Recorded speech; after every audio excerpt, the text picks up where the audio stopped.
dinumog at pinagkaguluhan si Kim Chiu at Paolo Avellino nang dumating ito sa Dubai. Narito ang buong detalye.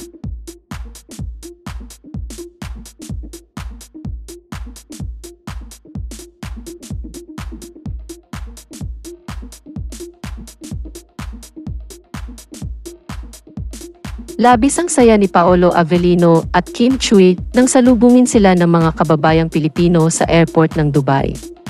Halos mapuno ng fans ang buong airport ng Dubai. Nagtungo sina Kim at Paolo sa Dubai para sa Kapamilya Kalayaan Caravan na gaganapin sa Dubai World Trade Center ngayong June 9, Sunday.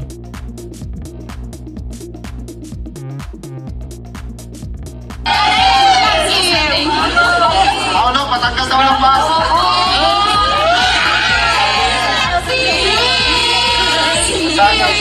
Sunday na lang.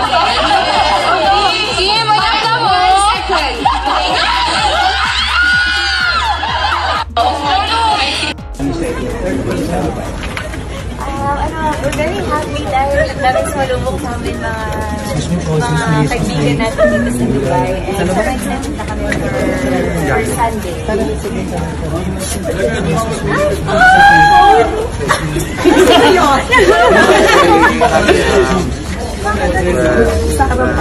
Happy na pag-end namin dito sa Dubai. But more than anything, we hope to see everyone excited.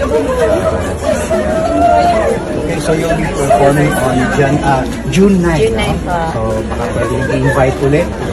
10? June 9. Sa Hall 3. Sa 8 Hall 1. Dubai World Trade Center. Okay, in 3, 2, and... Ayan, hello mga pamilya dito sa Dubai. Magkita-kita po tayo ngayong Sunday sa Said Hall 1, Dubai World Trade Center. See you there! See you there!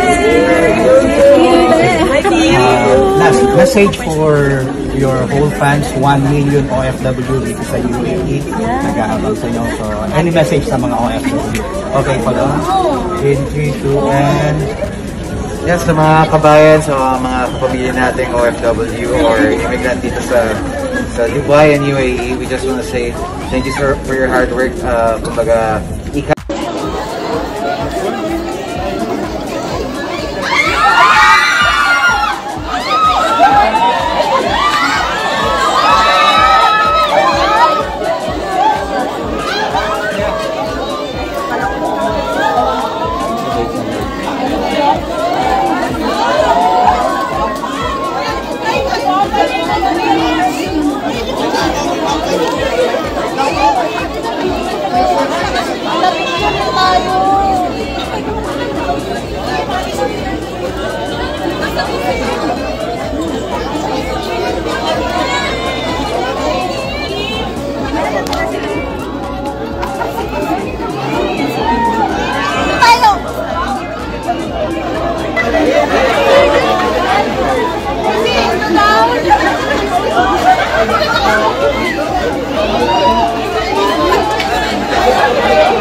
Kim, kali tayo sa especially for you, Kim.